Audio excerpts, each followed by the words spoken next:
change in direction, his speed, his power, he's got everything. So if you're China, Brian, in this particular bout, you talk about the agility and the athleticism for Turkey. What's Deng's shot to get this semifinal win? Deng's got to get to AKGUL's hands, and he's got to close the gap, because from space, AKGUL is as good as any wrestler in the universe. So he's got to slow him down. If you watch little knee pull, AKGUL will inside reach with his right hand and then automatically change directions to the other side. Deng wants to slow him down and really pull on his head and use his size. He's got legs the size of some of the trees in California, right? Some of the redwoods. Jai Wei defeated Nick Gwizdowski last year at the World Championships, finished with a silver medal, also came home this year with a silver from the Asian Championships. Take a look at that upper body for the Chinese wrestler. He is all power. That's a barrel chest. It is. It's about as barreled as you can get.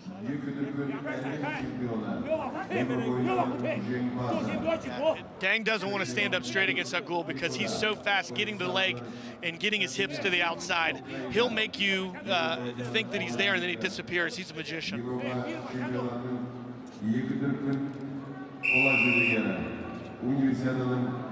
So they're asking for Deng to pick up his pace. That's his second passivity call. So we're going to go to the activity clock, and Deng has 30 seconds to score. If he doesn't score in this 30 seconds, AKGUL will get 1 point. AKGUL is not afraid to stand up straight, but then all of a sudden he will drop the bottom out of it in attack. But right now he's going to probably just hold on and get his 1 point and then get to the attack from there. AKGUL close to grabbing that first point in this opening period. Both wrestlers still feeling each other out. Shot clock expires. It's a 1-0 lead. Then immediately AKGUL, after he gets that point, drops down low and gets 2. And he's going to go into that gut wrench for 2 more. How pretty was that? He knew exactly where that shot clock was. Once it expired, he swooped in, ends up with 4. And you hear that ding dong. Well, that's the end of the 30-second shot clock, and that was AKGUL's cadence to go, okay, now it's time for my attack. Textbook right there from AKGUL. Won world championships in both 2014 and 2015. That's what's so ironic about this weight division. You have to go all the way back to 2013 to find the last 125-kilo world champion not named Petriashvili or AKGUL. They have dominated this class. And right now they're on a collision course to meet again, where Petriashvili is up 3-0 on Mat C. Great Georgia wrestler. And he's a wrestler. This is going to sound horrible from a person who's not in the World Championships, but he doesn't look as technical or as quick as, let's say, Taha AKGUL, but all of a sudden he gets to positions that are unbelievable and really difficult to finish.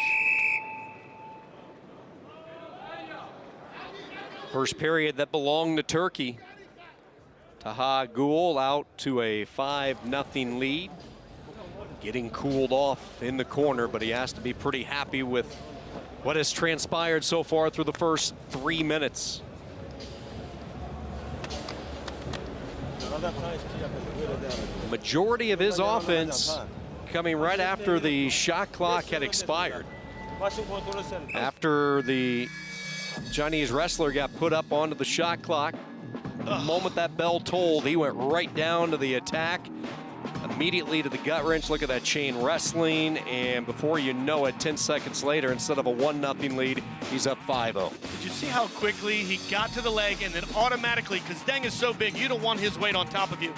He whooshed his hips to the outside and was able to score right away. That was something of beauty.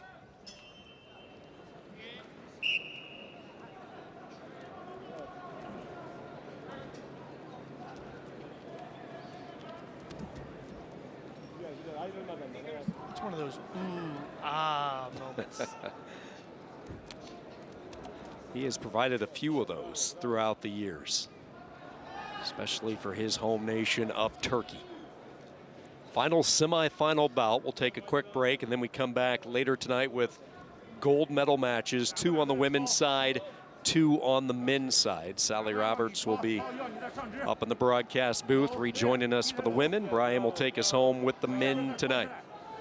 A little bit of a change this evening as well. I understand there will be no award ceremonies in between the weights, as is custom. They will save all of those for the end of the night. I believe they have switched, flip-flopped the 2 men's weight classes. They'll wrestle 65 before 57 tonight. So just a couple of changes as you plan your programming viewing pleasures on this Friday night from Kazakhstan, a Friday in the capital city. Really is an awesome city. It's cosmopolitan in places, and it's very old school in places. I've enjoyed my time in Central Asia and been able to walk the city a little bit and see the sights. Yeah, there's so much to see. It's so spread out, different areas of the city. One thing, though, certain, despite the variety around town, they all love their wrestling. You can't go into a restaurant or any establishment without wrestling up on the TV. It's all on. I have like 50 stations in my hotel room, and I watch SpongeBob in Russian. I watched all these different stations, but there's 2 channels that are all combat sports. I tell you what, I have watched more soccer this week than I think my previous 30-plus years on Earth. A lot of soccer on the television over here as well. It's called football. Football. Listen, it's okay. We're going to watch some football tomorrow. AKGUL with a 5-0 lead. Just nothing there for China. We have moved quickly through the second period. It's pretty much been wrestled at real time. No stoppages. He doesn't have, Taha AKGUL doesn't have to do much right now.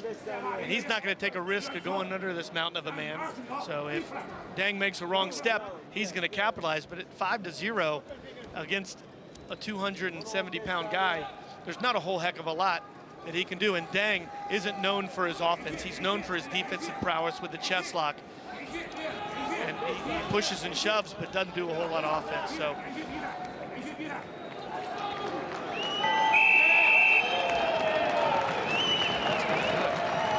And it looks like the rematch that a lot of the wrestling world wanted to see might be coming true. Taha AKGUL with a impressive 5-0 win over China. And as you look on the other